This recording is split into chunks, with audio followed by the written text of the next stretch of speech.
Magandang araw sa inyong lahat mga kalingap. Tiningnan nila Kuya Rab at Dr. Love ang lupang bilhin para Nina VNC. Kasama ang tatay ni VNC sa tinitingnan nilang lupa. May nagbigay ng pera na pambili ng lupa nila.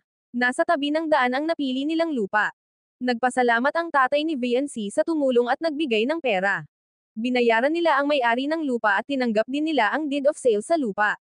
Pagkatapos ay umuwi na sila sa bahay ni na VNC. Pinatuloy ni VNC si Kuya Edo. Nagmano ang binata sa mama ni VNC.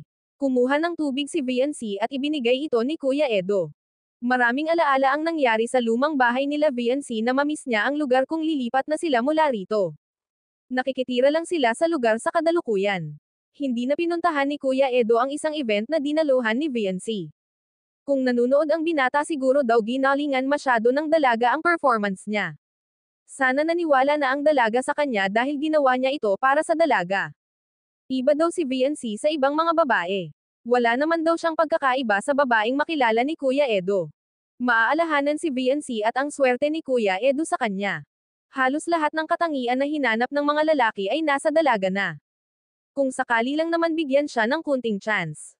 Kung darating ang panahon na handa na ito, ano ang isasagot nito?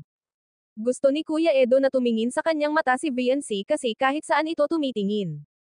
Tinanong ito kung may chance ba ang binata. Sumagot si VNC na hindi siya makapagsalita.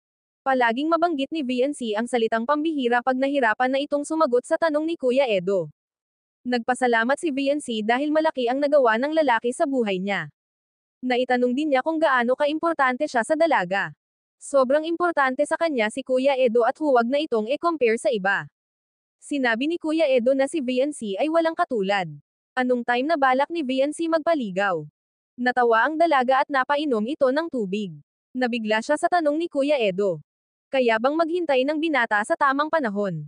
Iniisip ng binata ang future niya na kasama si VNC sa mga pangarap niya. Biglang naubo si VNC sa narinig at hindi mapigil ang tumawa. Hindi pa iniisip ng dalaga ang future, ang sa kanya lang ay masaya siyang kasama si Kuya Edo. Dapat na nalaman ng binata na mahalaga siya ng dalaga.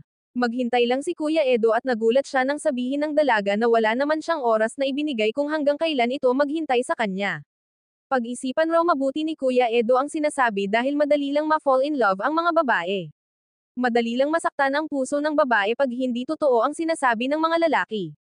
Dito nagwakas ang nakakakilig na episode ng EDSI Love Team. Huwag kalimutang mag-subscribe at God bless everyone.